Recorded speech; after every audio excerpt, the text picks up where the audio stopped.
Hi అండి, welcome to my channel. ఈరోజు నేను చేయబోయే రెసిపీ కందిపప్పు పచ్చడి. అది ఎలా చేయాలో చేసేటప్పుడు చెప్తానండి. ముందుగా స్టవ్ వెలిగించుకొని స్టవ్ మీద ఒక కడాయి పెట్టుకొని కడాయి వేడెక్కిన తర్వాత కొద్దిగా నూనె పోసుకొని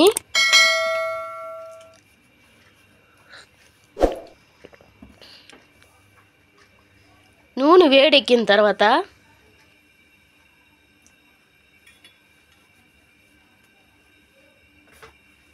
కప్పు కందిపప్పు పోసుకోవాలండి. నూనెలో వేసుకున్న తర్వాత బాగా వేంపుకోవాలి.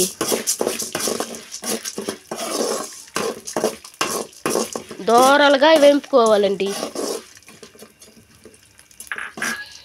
కందిపప్పు మాడిపోతే పచ్చడి టేస్ట్ మారిపోద్దండి.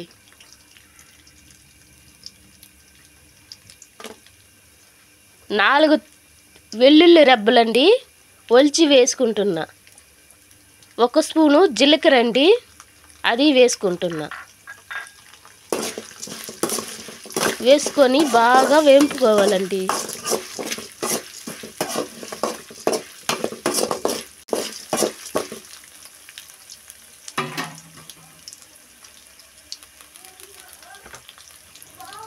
ఇది వేగిపోయిందండి. కందిపప్పు తీసి పక్కన పెట్టుకుందాం.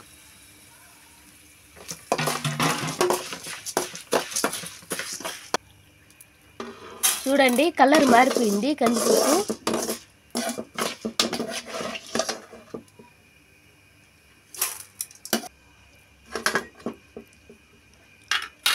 ఇప్పుడు ఎండు మిరపకాయలు ఒక 50 గ్రాములండి, మాడిపోకుండా వేయించుకోవాలండి.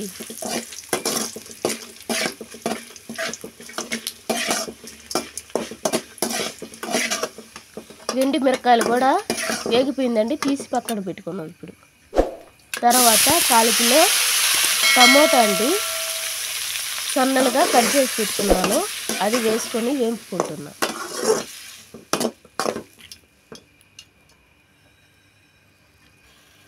టమోటాలకి కొంచెం టైం పట్టద్దండి. చిన్న నిమ్మకాయ అంత సైజు చింతపండు అండి, అది కూడా వేసుకొని వేంపుకోవాలండి బాగా టమోటాలల్లా. ఇప్పుడు వేగిపోయిందండి, చూడండి.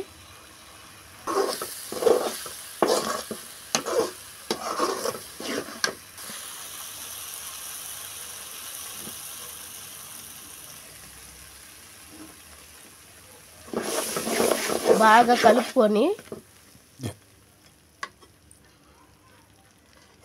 కలుపుకున్న తర్వాత తీసి పక్కన పెట్టుకుందామండి.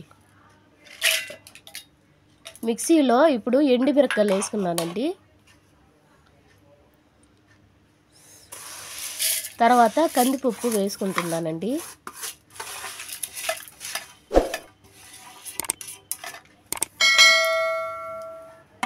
వేసుకొని ఇప్పుడు 2 స్పూన్ల ఉప్పు అండి, ఉప్పు వేసుకొని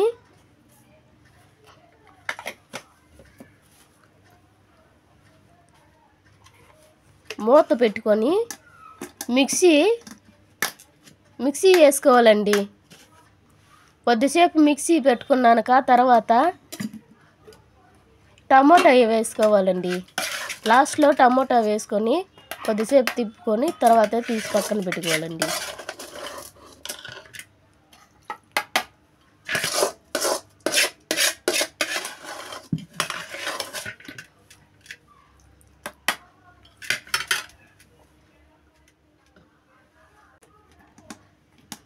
మిక్సీ మూత పెట్టుకొని ఇంకొకసారి మిక్సీ పట్టుకుందామండి. ఉల్లిగడ్డ సగం గడ్డ తీసుకున్నానండి. ఇలా దంచి వేసుకుంటే బాగుంటుందండి, మిక్సీలో వేసుకుంటే బాగుండదు.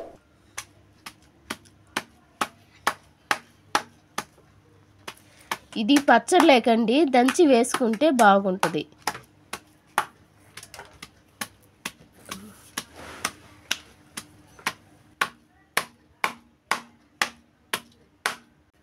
ఇప్పుడు మిక్సీ అయిపోయిందండి. ఇప్పుడు ఒక బౌల్లోకి తీసుకుందాం. ఇప్పుడు పచ్చడిలో ఉల్లిపాయ దంచి పెట్టుకున్నాను కదండి, అది వేసుకుంటున్నా. వేసుకొని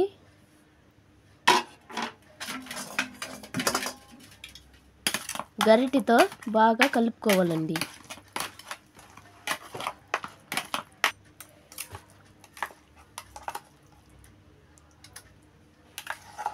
ఇప్పుడు తీసి ఒక బౌల్లోకి వేసుకుంటున్నా. అంతేనండి, రెడీ అయిపోయిందండి. ఎంతో టేస్ట్ అయిన కందిపప్పు పచ్చడి రెడీ అయిపోయిందండి. సరే ఉంటానండి, నెక్స్ట్ వీడియోలో కలుద్దాం.